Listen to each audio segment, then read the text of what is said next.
Poète, romancier et dramaturge français, célèbre pour son œuvre audacieuse et parfois controversée qui explore les bas-fonds de la société, la bohème et les marginaux. Figure marquante de la fin du XIXe siècle, son style littéraire se caractérise par un mélange de réalisme brutal, de lyrisme passionné et d'une certaine tendance à la révolte. Bonjour. Issu d'une famille de la petite bourgeoisie, Jean Richepin, 1849-1926, se distingue rapidement par ses talents littéraires et son esprit rebelle. Après des études à la Sorbonne, il mène une vie de bohème à Paris, fréquentant les cercles artistiques et littéraires de la capitale. Son premier recueil de poèmes, La chanson des gueux, 1876, qui lui vaut une condamnation pour outrage à la morale publique et aux bonnes mœurs, annonce le ton provocateur et la compassion pour les exclus qui imprègnent son œuvre. Je vous propose l'écoute de l'une des nouvelles de l'auteur, intitulée « Le chef-d'œuvre du crime », extraite du volume « Les morts bizarres », édité pour la première fois en 1876.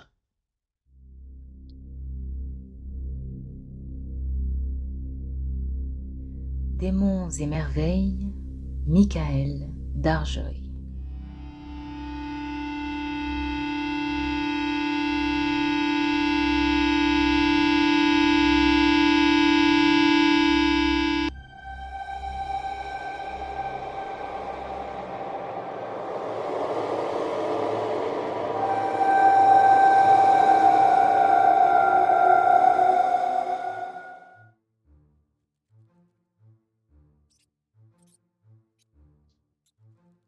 Pas de chance.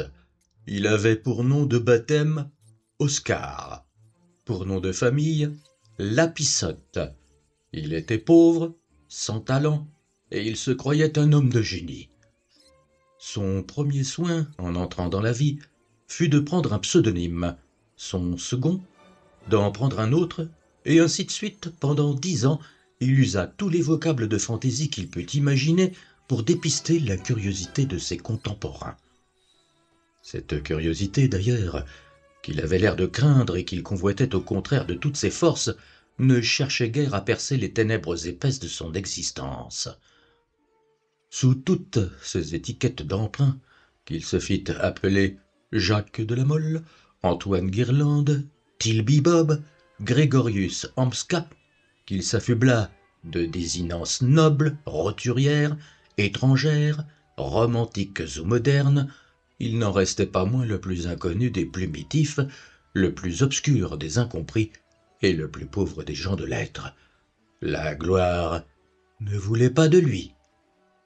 Et pour si mauvais, j'ai quelque chose là, se disait-il avec conviction en frappant de son doigt la boîte osseuse de son crâne qu'il croyait profond parce qu'il sonnait creux. On ne saurait croire à quelle aberration peut pousser la vanité littéraire. Il y a des hommes de véritable talent qu'elle a jetés dans des ridicules inconcevables, et même qu'elle induisent à commettre des actes honteux ou odieux. Qu'est-ce donc lorsqu'elle tourmente un misérable d'une nullité avérée? La patience épuisée, l'orgueil aigri, l'impuissance acquise, une vie gâchée par un espoir inutile et tenace, il n'en faut pas tant pour enfanter l'idée d'en finir par un suicide ou d'en sortir par un crime. Oscar Lapissotte n'était pas assez brave pour choisir la mort. D'ailleurs, ses prétentions à la supériorité intellectuelle trouvèrent une pâture dans la résolution d'un crime. Il se dit en effet que son génie avait jusqu'alors fait fausse route en s'appliquant aux rêves de l'art et qu'il était destiné aux violences de l'action. D'autre part, le crime rapportait une fortune, et la richesse mettrait enfin en pleine lumière cet esprit transcendant qui s'étiolait dans la pauvreté. Artistiquement et moralement, l'incompris se prouvait donc qu'il était nécessaire de commettre un crime.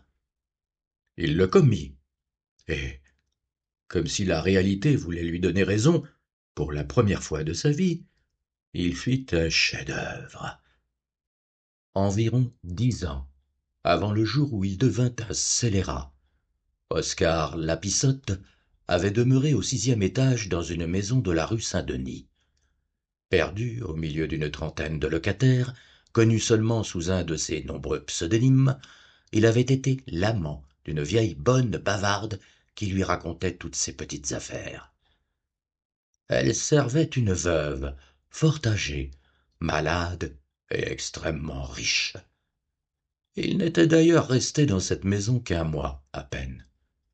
Un soir qu'il venait de quitter un de ses amis, interne à la Pitié, en passant dans une salle pour s'en aller, il reconnut la bonne qui était mourante.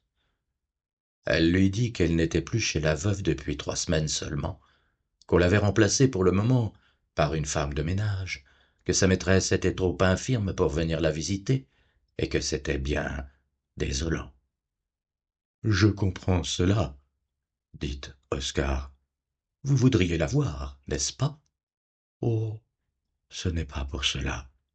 C'est que j'ai peur, si je meurs ici, que madame ne lise toutes les lettres que j'ai laissées chez elle et ne me méprise après ma mort. » Et pourquoi vous mépriserait-elle ? » ?»« Écoutez, je vais vous dire toute la vérité. Vous avez été mon amant, mais il y a si longtemps que c'est passé, et je puis vous confier que j'ai eu d'autres amours. Vous ne m'en voulez pas, hein ? Et puis, vous savez bien que j'étais pas ce qu'il vous faut, à vous. Vous êtes un artiste, un homme du monde. Vous m'avez eu en passant, sans y attacher d'importance. Mais j'ai, dans la maison, une espèce d'homme qui est de mon rang, un cocher, que, si madame le savait, ce serait ma perdition. Et j'ai fait tant de mauvaises choses pour lui. Ah, le gueux, j'en étais folle. Il est le père de mon enfant. C'est pour cela que j'ai passé par où il a voulu. Il me promettait toujours de le reconnaître et de m'épouser. Aujourd'hui, je vois bien que c'était de la frime. Mais n'importe, mon petit ne sera pas malheureux avec ce que je lui laisse, et madame est assez bonne pour en avoir soin aussi, car je lui ai écrit à madame que j'avais un enfant. J'ai la lettre là, sous mon oreiller, et je veux qu'on la lui remette quand je n'y serai plus, mais seulement si mes papiers sont brûlés avant. Car sans cela, je mangerai la lettre plus tôt. Je ne veux pas que madame sache tout ce que j'ai fait. Elle serait sans pitié pour le gamin si elle savait qu'il est le fils d'une gourgandine et d'une voleuse.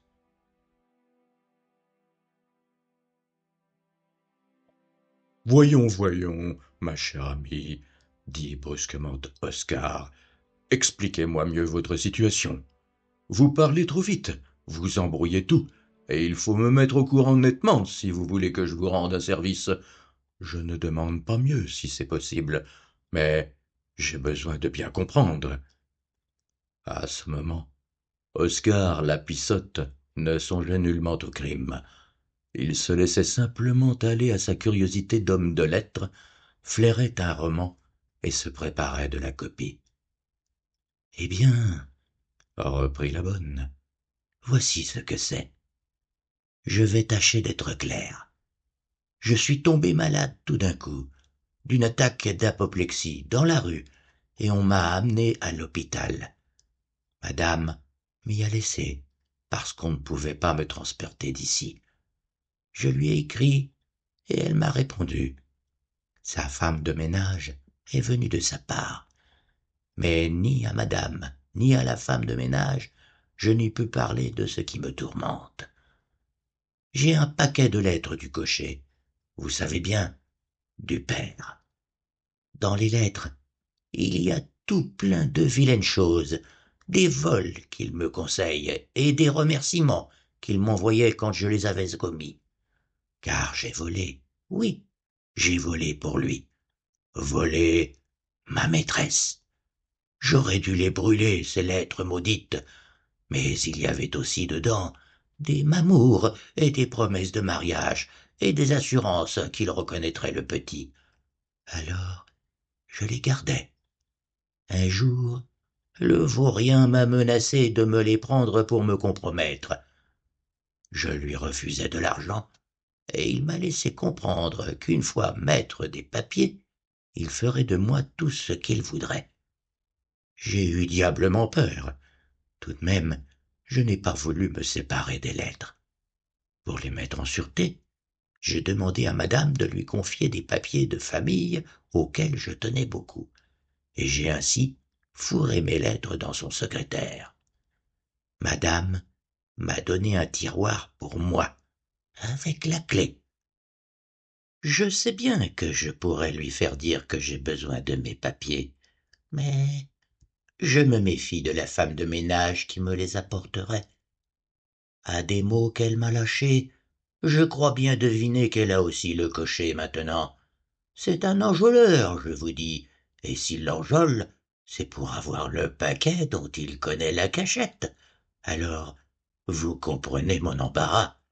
Oh, si vous étiez assez bon, je ne le mérite pas, c'est vrai, mais ce serait beau de votre part de me rendre ce service. Quel service? De m'apporter mes lettres. Mais comment voulez-vous que je les aie? C'est bien simple. Allez, le soir, sur les 10 heures, madame a pris son chloral pour dormir, et elle dort fort à ce moment. Pendant ce temps, la femme de ménage n'est pas là, puisqu'elle s'en va à 7 heures après le dîner. Vous pensez bien que madame ne lui a pas dit qu'elle prenait du chloral, crainte du vol. Elle ne le disait qu'à moi, en qui elle avait pleine confiance, la pauvre. Eh bien, vous entreriez alors qu'elle ne vous entendrait pas, et vous pourriez sortir et m'apporter mes lettres. Personne ne vous verrait du reste. Vous savez qu'il y a 2 entrées à la maison. Par l'escalier de service, le concierge ne s'apercevrait de rien. Oh, faites cela pour moi. Dites. Mais, mais vous êtes complètement folle. Et le secrétaire, comment l'ouvrir? Et la porte de l'appartement, comment la passer? J'ai une double clé du secrétaire. Je l'avais fait fabriquer pour ma honte, pour voler madame. La voici, avec celle de mon tiroir. Voici aussi la clé pour entrer par la cuisine sur l'escalier de service. Je vous en supplie. Je ne sais pas pourquoi, mais j'ai foi en vous. Je suis sûr que vous ferez cela pour que je meure en paix. Oscar Lapissotte prit les clés. Il avait les yeux fixes. Une subite pâleur couvrait sa figure. Des contractions nerveuses tiraillaient le pli de ses lèvres minces. Brusquement, la possibilité du crime lui était apparue. Cette femme morte, et la chose était facile à exécuter. Le dortoir était dans l'ombre, vaguement éclairé par une veilleuse. Dans les lits voisins, tout le monde dormait. Oscar souleva la tête de la malade, retira l'oreiller et lui posa sur la bouche où il le maintint d'un poignet de fer pendant au moins 10 minutes. Il eut l'épouvantable courage d'attendre, la montre en main. Quand il découvrit la figure, la malade était asphyxiée.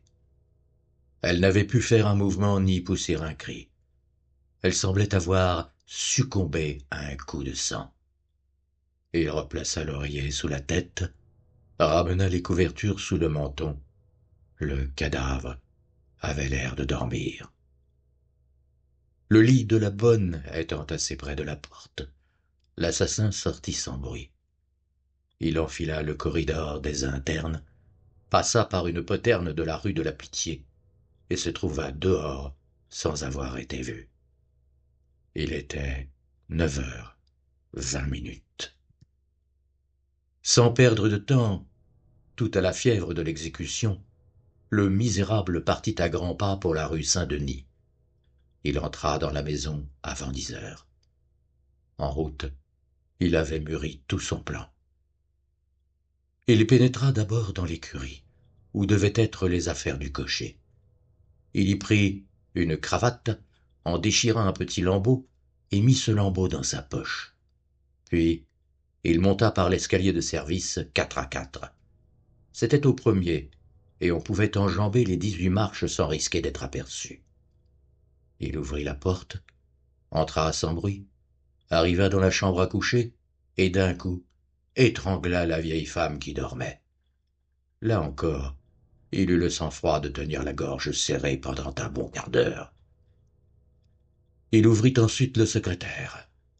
Dans le grand tiroir du milieu, il y avait des actions et des obligations.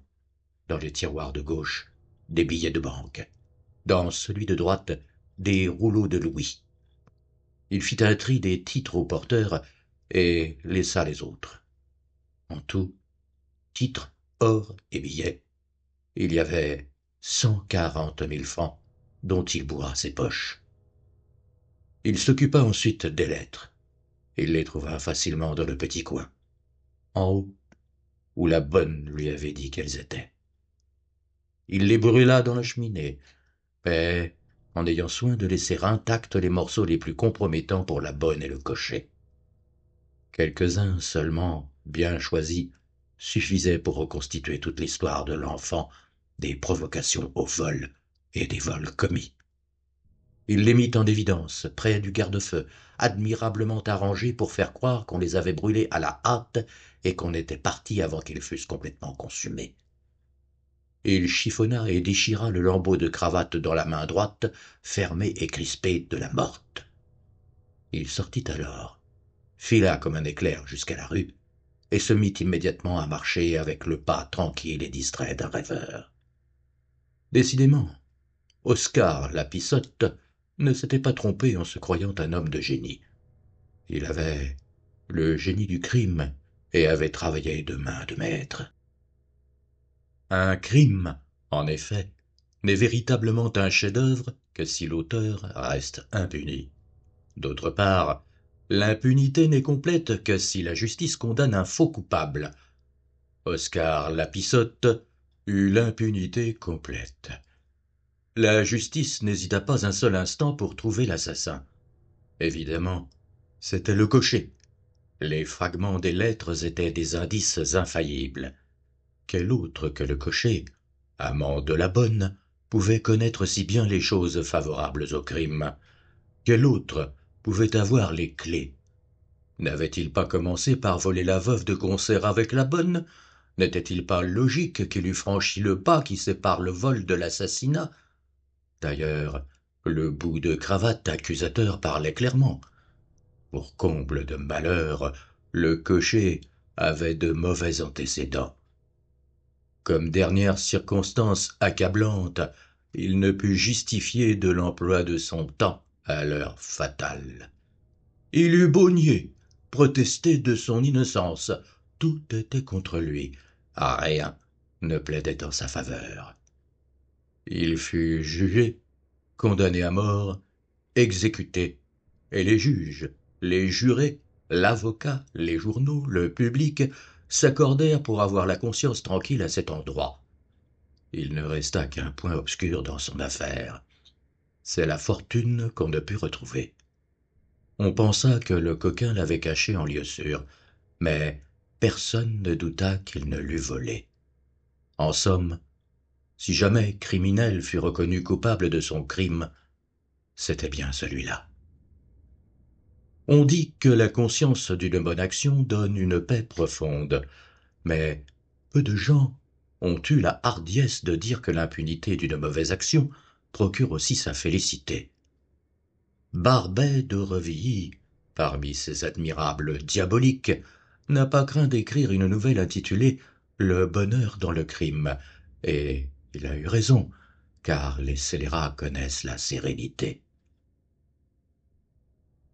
Oscar Lapissotte put jouir pleinement de son double meurtre et en savourer les fruits dans une sérénité absolue.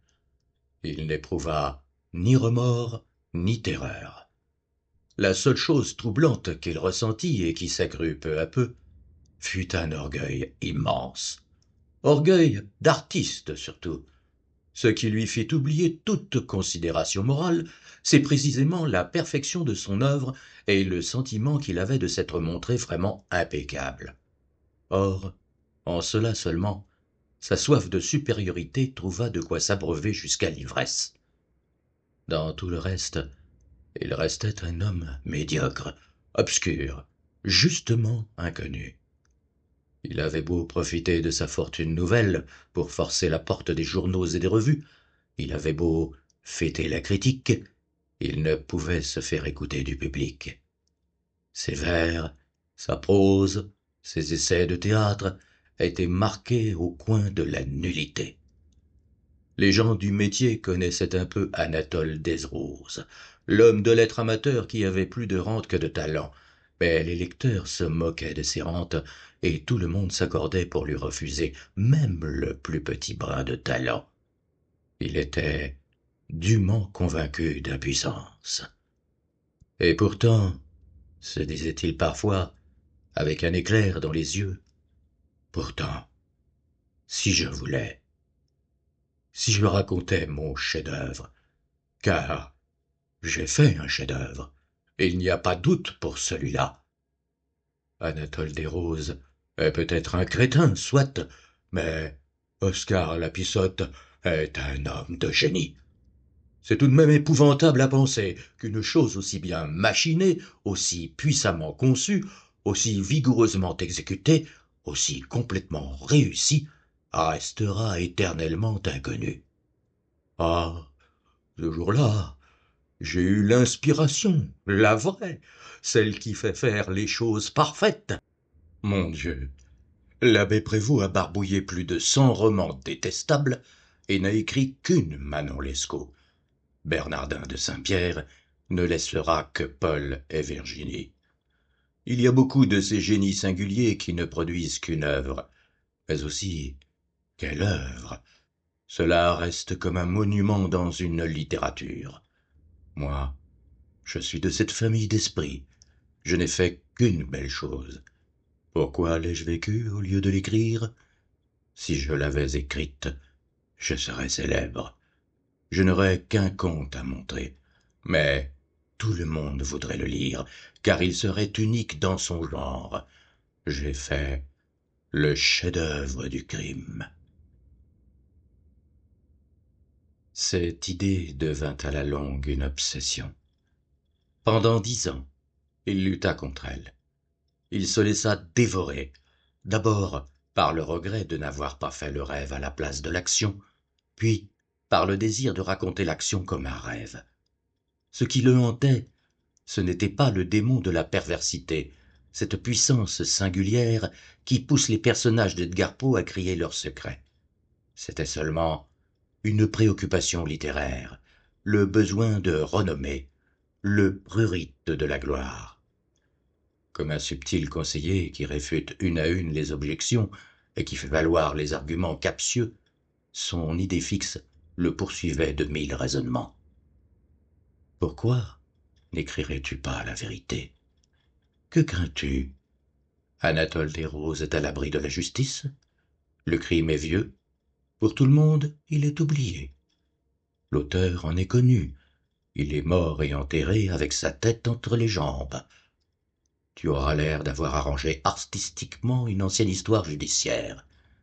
Tu mettras là-dedans toutes tes pensées obscures, toutes les rancunes qui t'ont poussé au meurtre, toutes les habiletés que tu as combinées pour le commettre, toutes les circonstances que t'a fournies ce merveilleux inventeur qui s'appelle le hasard. Toi seul es dans le secret de l'œuvre, et personne ne devinera que tu l'as puisé dans la réalité. On ne verra dans ton conte que l'effort d'une imagination extraordinaire. Et alors, tu seras l'homme que tu veux être, le grand écrivain qui se révèle tard, mais par un coup de maître. Tu jouiras de ton crime comme jamais criminel n'a pu jouir du sien. Tu en auras tiré non seulement la fortune, mais encore le laurier. Et qui sait, après ce premier succès, quand tu auras un nom, tu feras lire tes autres œuvres, et on reviendra sans doute sur l'injuste opinion qu'on a de toi. Sur le chemin de la célébrité, il n'y aura que le premier pas qui coûte. Courage, retrouve un peu de cette hardiesse étonnante que tu as eue un jour dans ton existence. Vois comme elle t'a réussi. Elle ne peut manquer de réussir encore. Tu as su prendre une fois l'occasion aux cheveux. Tu la tiens encore dans ta main. La laisseras-tu fuir? Tu sais bien que l'œuvre est belle, n'est-ce pas? Eh bien, raconte-la, sans peur, sans embâge, fièrement, dans sa majestueuse horreur, et, si tu veux m'en croire, va jusqu'au bout de ton orgueil, sois crâne outrageusement, et renonce au pseudonyme qui a l'air d'être ton nom, pour signer de ton nom qui aura l'air d'un pseudonyme. Ce n'est pas Jacques de la Mole, Antoine Guirlande, ni même Anatole Desroses. Ce n'est pas ce tas d'inconnus sans talent qu'il faut illustrer. C'est toi seul. C'est Oscar Lapissotte. Et un beau soir, Oscar Lapissotte s'assit devant du papier blanc, la tête en feu, la main fiévreuse, comme un grand poète qui se sent prêt à accoucher d'une grande chose, et il écrivit d'un trait l'histoire de son crime. Il racontait les débuts misérables d'Oscar Lapissotte, sa vie de bohème, ses insuccès multipliés, sa médiocrité prouvée, ses rancunes terribles, les idées de suicide et de crime qui dansaient dans sa cervelle, les révoltes d'un cœur que la chimère a trompé et qui veut se venger sur le réel, tout un roman de psychologie pénétrante, l'anatomie de son esprit. Puis, en traits sobres et d'une effrayante netteté, il décrivait la scène de la pitié, la scène de la rue Saint-Denis, la mort du faux coupable, le triomphe du vrai meurtrier. Alors, avec une subtilité de détail, curieuse et satanique, il analysait les causes qui avaient décidé l'auteur à publier son crime, et il finissait par l'apothéose d'Oscar Lapissotte, qui mettait sa signature au bas de cette confession.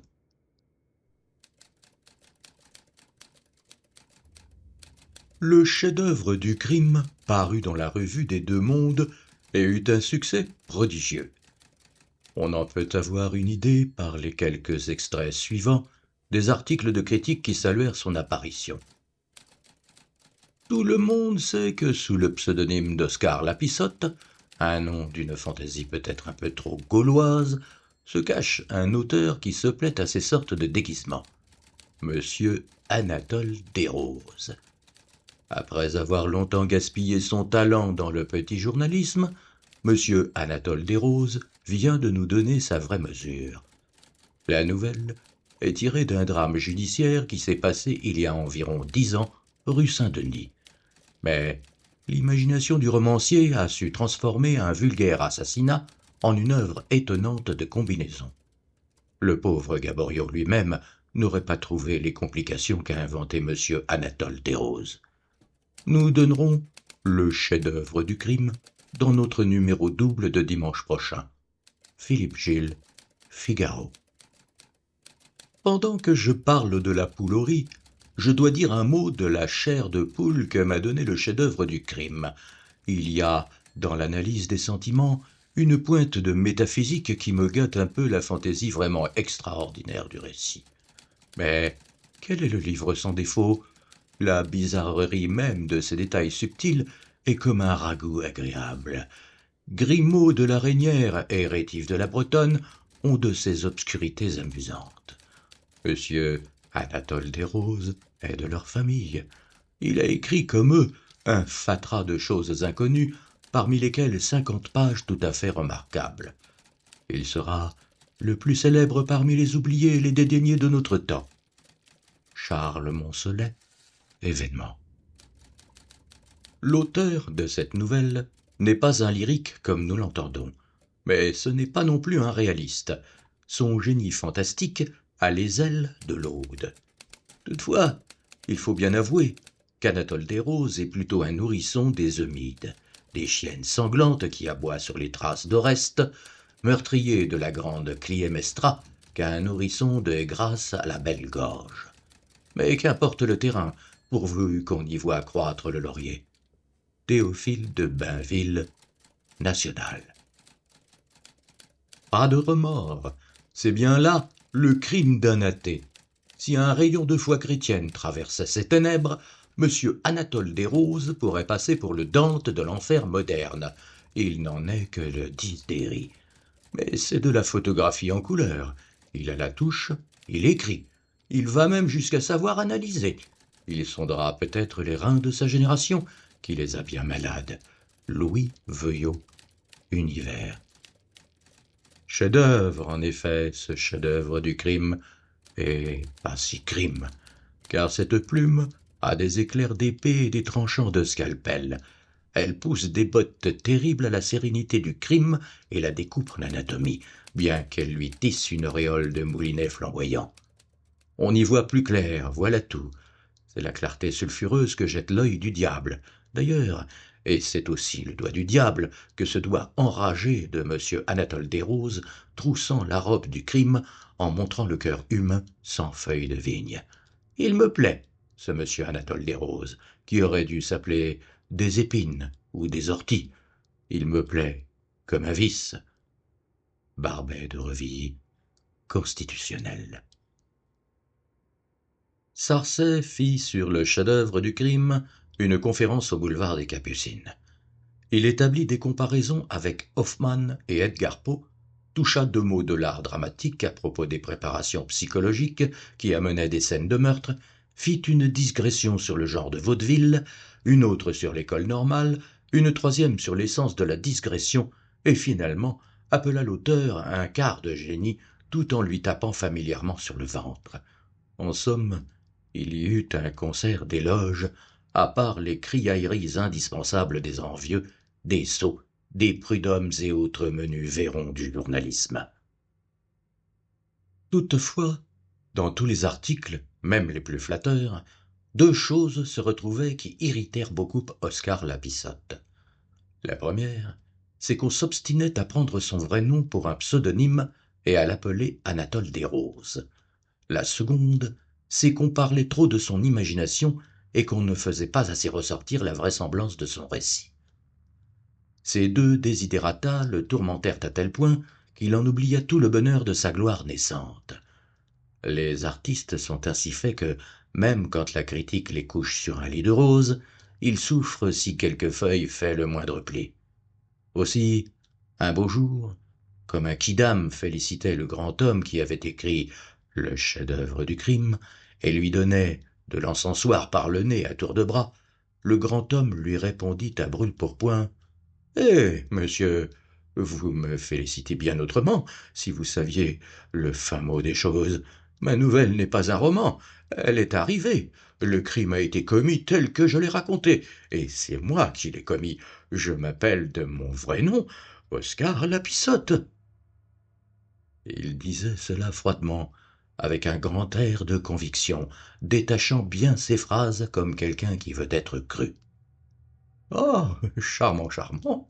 s'écria son interlocuteur. « La plaisanterie est d'un lugubre renversant, c'est du meilleur Baudelaire. » Et le lendemain, tous les journaux répétaient l'anecdote. On trouva délicieuse la tentative de mystification par laquelle Anatole Desroses voulait se faire passer pour un assassin. Décidément, il était original et digne d'occuper Paris. Oscar Lapissotte devint furieux. En faisant cette confession terrible, il avait agi machinalement en quelque sorte. Maintenant, il avait réellement besoin d'être cru par quelqu'un. Il renouvela sa confession à tous les amis qu'il rencontra sur le boulevard. Le premier jour, cela parut drôle. Le second jour, on trouva qu'il avait la farce monotone. Le 3e jour, il fut jugé ennuyeux. Au bout de la semaine, il finit par passer pour un franc imbécile. Il ne savait pas se maintenir à la hauteur de sa réputation de grand homme. Ses plus chauds partisans le blaguèrent. Ce commencement de dégringolade l'exaspéra. « Ah, c'est trop fort !»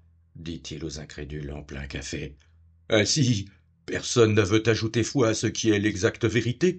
Personne ne veut reconnaître que j'ai non seulement écrit, mais exécuter le chef-d'œuvre du crime, eh bien, j'en aurai le cœur net. Demain, tout Paris saura qui est Oscar Lapissotte. Il alla trouver le juge d'instruction qui avait mené l'affaire de la rue Saint-Denis. « Monsieur, lui dit-il, je viens me constituer prisonnier. Je suis Oscar Lapissotte. »« Inutile de continuer, monsieur, lui répondit le juge d'un air aimable. J'ai lu votre nouvelle, dont je vous fais mes compliments. Je connais aussi l'excentricité à laquelle vous vous amusez depuis 8 jours. Un autre que moi se fâcherait, peut-être, de voir que votre plaisanterie pousse jusqu'à la magistrature. Mais j'aime les lettres, et je ne saurais vous en vouloir d'essayer sur moi aussi votre spirituelle farce, parce que cela me vaut le plaisir de faire votre connaissance. »« Eh bien, monsieur, dit Oscar, impatienté de ses politesses, il s'agit bien d'une plaisanterie. Je vous jure que je suis Oscar Lapissotte, et que j'ai commis le crime, et je vais vous le prouver. »« Eh bien, monsieur, reprit le magistrat, vous allez voir comme je suis de bonne composition. Pour la curiosité du fait, je veux bien me prêter au jeu. Je vous écoute. Je vous avouerai même que je me fais d'avance une fête de voir comment un esprit aussi subtil que le vôtre pourra s'y prendre pour me prouver l'absurde. »« L'absurde ? Mais ce que j'ai raconté est la vérité absolue. Le cocher n'était pas coupable. C'est moi qui ai disposé. »« Je crois vous avoir dit, cher monsieur, que j'ai lu votre nouvelle. S'il vous plaît de me la raconter vous-même, j'en aurai une joie infinie. Mais cela ne me prouvera rien du tout, sinon ce qui m'est prouvé déjà, à savoir que vous avez une imagination singulièrement riche et étrange. »« Mais je n'ai eu d'imagination que pour commettre mon crime. »« Pas pour commettre, pour l'écrire, cher monsieur, pour l'écrire. Et tenez, laissez-moi vous dire toute ma pensée là-dessus. Vous avez eu un peu trop d'imagination. Vous avez passé les bornes permises à la fantaisie de l'écrivain. Vous avez inventé certaines circonstances qui pèchent contre le vraisemblable. »« Que puis-je vous dire ? » ?»« Permettez. Vous souffrirez bien que je me reconnaisse quelques compétences en matière de crime.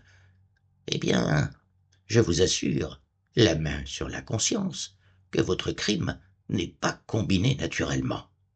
La rencontre avec la bonne à la pitié est trop une chance de hasard. Le chloral, passez-moi le jeu de mots, est dur à digérer. Et bien d'autres détails de même. En tant qu'œuvre d'art, votre nouvelle est charmante, originale, bien machinée, ce que vous appelez empoignante, et j'admets que vous avez eu parfaitement raison, vous, écrivain, de travestir ainsi la réalité. Mais votre fameux crime en lui-même est impossible. Mon cher monsieur Desroses, je suis désolé de vous faire de la peine, mais si je vous admire comme homme de lettres, je ne saurais vraiment vous prendre au sérieux comme criminel. « C'est ce que tu vas voir !» hurla Oscar Lapissotte en bondissant sur le magistrat. Il avait l'écume aux lèvres, le sang aux yeux, tout le corps soulevé par un accès de colère. Il aurait étranglé le juge si l'on était venu au cri. On maîtrisa ce furieux, on le lia, et il fut immédiatement enfermé. 5 jours plus tard, on le conduisait à Charenton comme fou. Voilà pourtant où même la littérature, disait le lendemain je ne sais quel chroniqueur, Anatole Desroses a fait une fois, par hasard, une belle chose. Il en a été tellement troublé qu'il a fini par croire à la réalité de son rêve. C'est la vieille fable du Pygmalion devenant amoureux de sa statue. Ce pauvre Murger me disait un jour, etc., etc. Et ce qu'il y a de plus épouvantable, c'est qu'Oscar Lapissotte n'était pas fou. Il avait bien toute sa raison, et n'en était que plus torturé. Ainsi, pensait-il, j'ai tous les malheurs. On ne veut croire ni à mon nom, ni à mon crime. Quand je serai mort, Je passerai simplement pour Anatole Desroses, un écrivassier qui a eu la veine d'imaginer un seul beau conte. Et on prendra pour un personnage de roman cet Oscar Lapuçotte, cet être que je suis, l'homme de sang-froid, de décision, d'action, le héros de la férocité, la négation vivante du remords.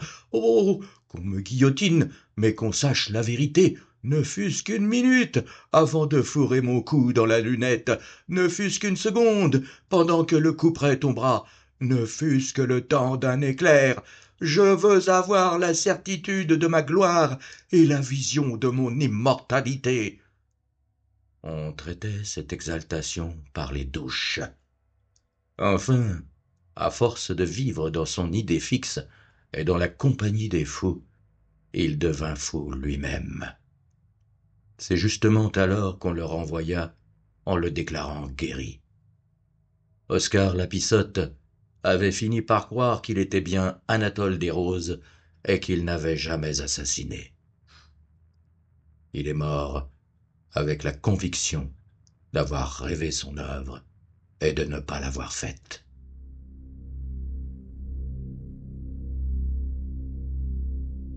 Démons et merveilles, Michael Darjoy.